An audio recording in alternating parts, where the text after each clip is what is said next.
其實唱每一首歌嘅時候，我係會將嗰一個人當咗係自己咯，同埋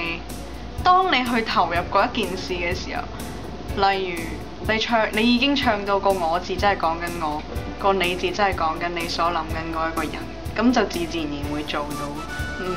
有時可能我會喺技巧上有少少嘅編排嘅，咁但係有好多時或者臨場嗰一刻，有可能起碼